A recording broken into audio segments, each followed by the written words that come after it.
محمودجان فیضرحمانوف مسئول روابط خارجی پیمان ملی تاجیکستان در نشست سازمان امنیت و همکاری اروپا سخنرانی نموده گفت تاجیکستان کشوری است که فعالان و مردم عادی میترسند هنگام استفاده و شبکه‌های اجتماعی مانند فیسبوک و اتناکلاسنیکی از فشار دادن تگمه پسند و اشتراک استفاده کنند، زیرا آنها میدانند که عواقب بد و مورد فشار قرار خواهند گرفت.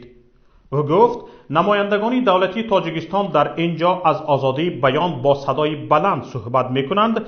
وقتی با دیپلمات‌های تاجیک ملاقات میکنید پیشرفت‌های زیاد در زمینه آزادی بیان میگویند، اما واقعیت برعکس است.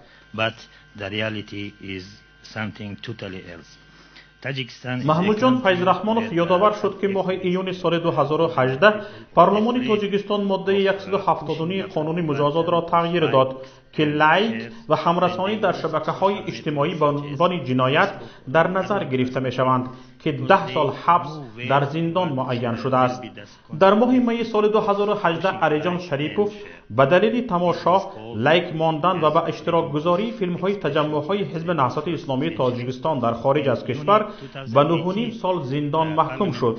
او فقط تگمه‌های پسند و اشتراک را بر روی فیلم‌های سخنان محیدین کبیری، رئیس حزب نهضت اسلامی تاجیکستان و رئیس پیمان ملی تاجیکستان پخش کرده بود و تقریباً به 10 سال زندان محکوم شد.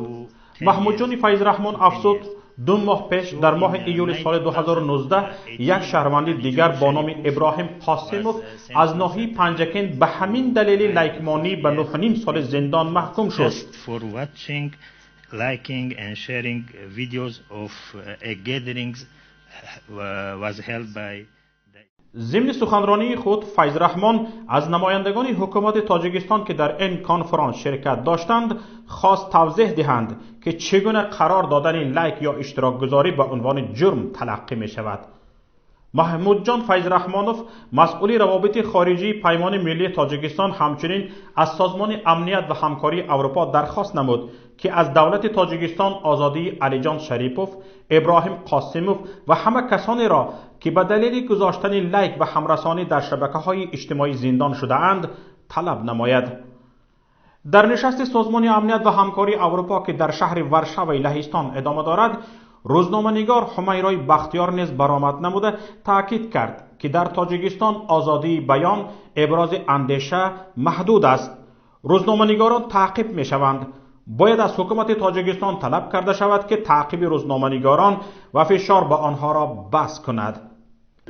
С 2014 года около 10 средств массовой информации были закрыты, порядка 50 журналистов бежали из страны. Призываю в своей рекомендации ОБСЕ, международное сообщество в целом, будучи журналистом из Таджикистана, обратиться к правительству Таджикистана в спецслужбам и потребовать, чтобы они перестали оказывать давление на родственников и близких журналистов.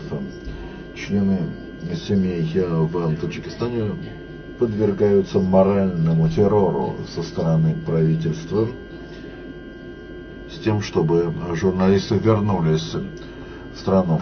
همچنین عزیز شیروف نماینده سازمان مکالمه اوراسیا ضمن برآمدش عرض نمود که با وجود در دست داشتن قدرت، مقامات قدرتی تاجیکستان سامانه و صحیفه‌های فیکی تأسیس داده مدام آواره تحقیر آزاداندیشان و فعالان سیاسی دیگراندیش میباشند. В рамках своей деятельности спецслужбы Таджикистана являются надзирающим органом для указанных изданий и зачастую основным заказчиком фейковых новостей. Все фейковые новости имеют политические цели. Их две.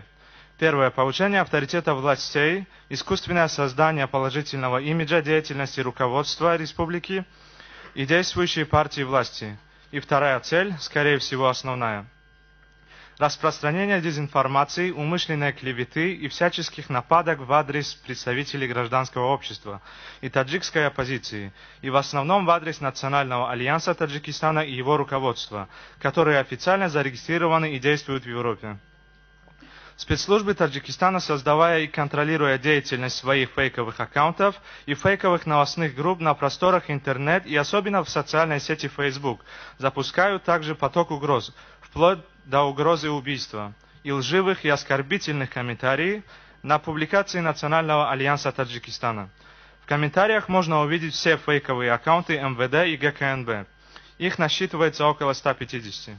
насрулло рахмонов, як фаъоли ҷомеаи шаҳрвандӣ низ ضمن баромадаш дар нишасти созмони амният ва ҳамкории аврупо гуфт дар чанд соли ахир режими тоҷикистон маҳдудиятҳои бесобиқаи бар расонаҳои мустақил ва асҳоби расона эҷод кардааст. бастани хабаргузории мустақили озодагон ва дар натиҷа ватанро тарк кардани соҳиби ин расона журналист Зафари Суфӣ ва ҳамчунин бастани оҷонсии Tojnews ва Тоҷикистонро тарк карда ба муҳоҷират рӯй овардани соҳиби он журналист Саид Муҳиддин Дӯстмуҳаммадиён боризтарин намунаи эҷоди ин маҳдудият аст. масдуд ва дастнорас шудани сомонаи хабаргузории Азия Плюс ҳам бар касе пӯшида нест. این سه خبرگزاری در تاجیکستان مستقل ترین خبرگزاری ها محسوب می شدند و خوانندگان انبوه دارند. با تعطیلی این رسانه ها در کشور امروز در جامعه اطلاعاتی تاجیک خلأ عمیق ایجاد شده است که هیچ چیز نمی تواند جایگزین آن شود. در همین حال چند شرکت کنندگانی که از سیاست امروزه تاجیکستان پشتیبانی می کنند در نشست گفتند آزادی سخن و فعالیت آزادانه روزنامه‌نگاران در تاجیکستان تامین است و در تاجیکستان زیاده از 500 رسانه مستقل عین حال آزادانه فعالیت می کنند.